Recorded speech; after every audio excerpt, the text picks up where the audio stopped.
Next is the properties on Banach algebras. The first property over here, link that with an inverse.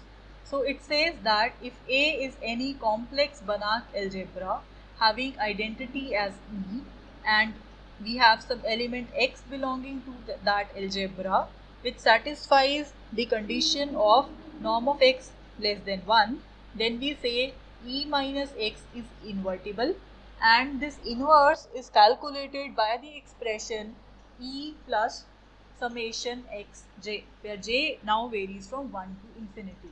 Note here that the index for j starts with 1 and not from 0. This should be noted here. Okay, so if you remember, this theorem also replicates the result which we already have for operators, where the operator which is defined by I minus t inverse, that we already know was given by summation lambda j t raised to power j, something like this, right?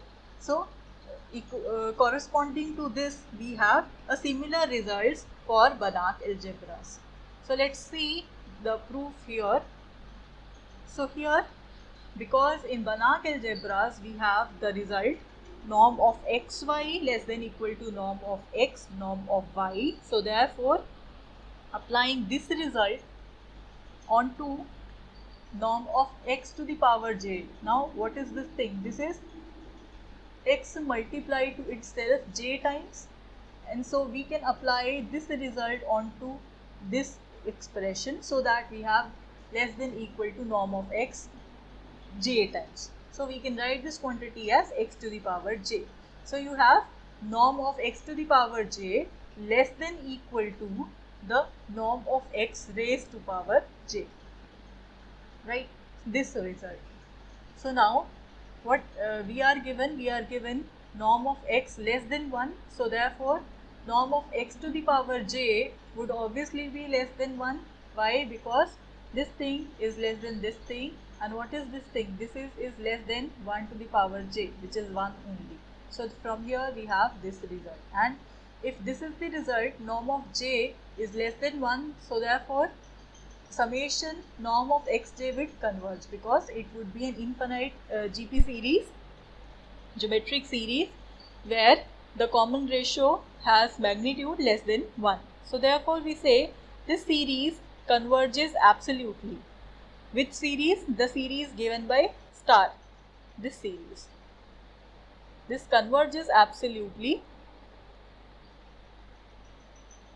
whenever A is a Banach algebra, right?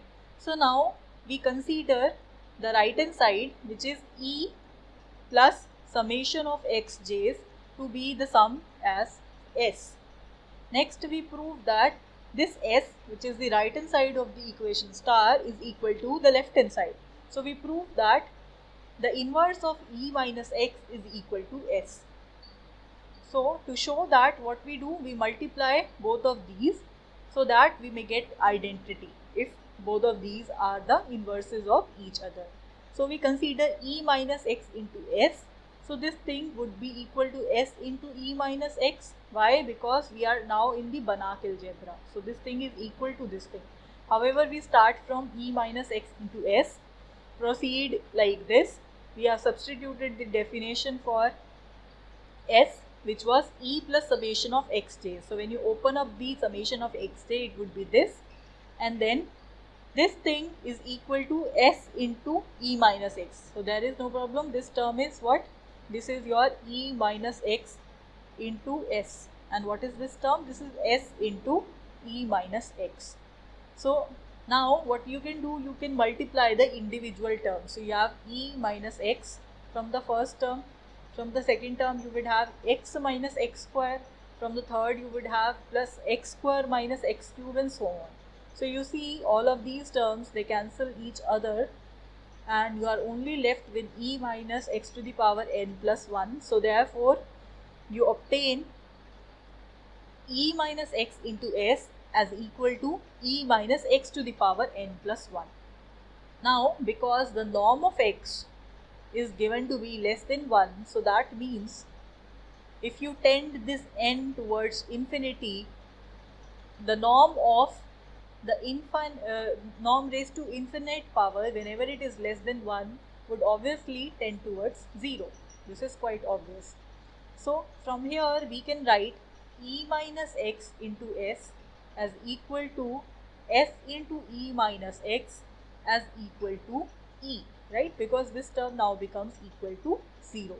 So from this expression we can say that s is nothing but the inverse of e minus x. So this implies that the inverse of e minus x is given by this infinite series e plus summation j varying from 1 to infinity x to the power j. So this is our first important property corresponding to Banach algebras.